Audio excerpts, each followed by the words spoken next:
আজকে ভিডিও বানাতে গিয়া এরকম হইব আমরা লোকে ভাবতে পারছি না। So guys, it's me Wahid, I am from Tripura Kailashahar. 30 দিনে 30টা ভিডিও আপলোড করিয়া 10K ফলোয়ার্স কমপ্লিট করার লাগিয়া আজকে ডে 4। সকালে ঘুম থেকে উঠিয়া ফ্রেশ হইয়া ফয়লা বাজারও গেলাম। খুব বেশি গরম লাগে, এর লাগি ক্যাম্পা একটা লইলাম। ক্যাম্পা খাইতে খাইতে নামাজের টাইম হয়ে গেছে, এর লাগি বাজারও আর বেশি সময় না থাকিয়া বাড়িতে আইলাম। নামাজ শেষে কয়েকটা বন্ধুরে লইয়া আইলাম আমার রুম। তারা তো আয়া সবর আগে আমার সেটআপে ভিডিও বানানো স্টার্ট করে দিছেন। মানে তারা এক একজন আমার তনে বড় ব্লগার বনিছেরা।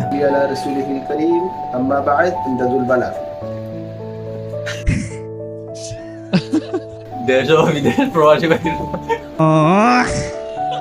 এটা করতে করতে কফি রেডি হয়ে গেছে, তো আমি গেলাম কফি আনিয়া সব মিলিয়ে কফি খাইতে লাগলাম। মাথা দেখে কারেন্ট গেছে গিয়া। কারেন্ট যাওয়া দেখে ভাবছি মনে হয় বৃষ্টি আইব, কারণ ত্রিপুরাতে বৃষ্টির ফুটা মাটিত পড়ার আগে কারেন্ট যায় গিয়া।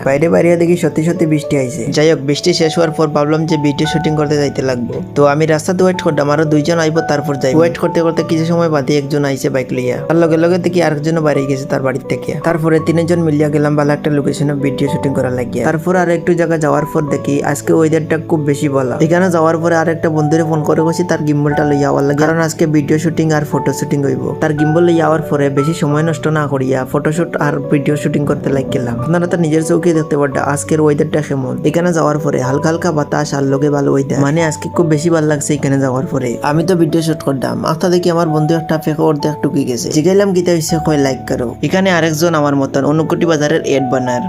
হ্যাঁ ভাই, অনুকুটি বাজার কি নিয়ে এসেছে? উনি কি ওটা চা নিয়ে এসেছে, সাথে কি? সাথে কুকিজ। সো গাইস, আজকের ভিডিও এই পর্যন্ত। ভিডিওটা ভালো লাগলে লাইক আর ফলো করে দিও। কালকের ভিডিওতে আবার দেখা হবে। Bye bye.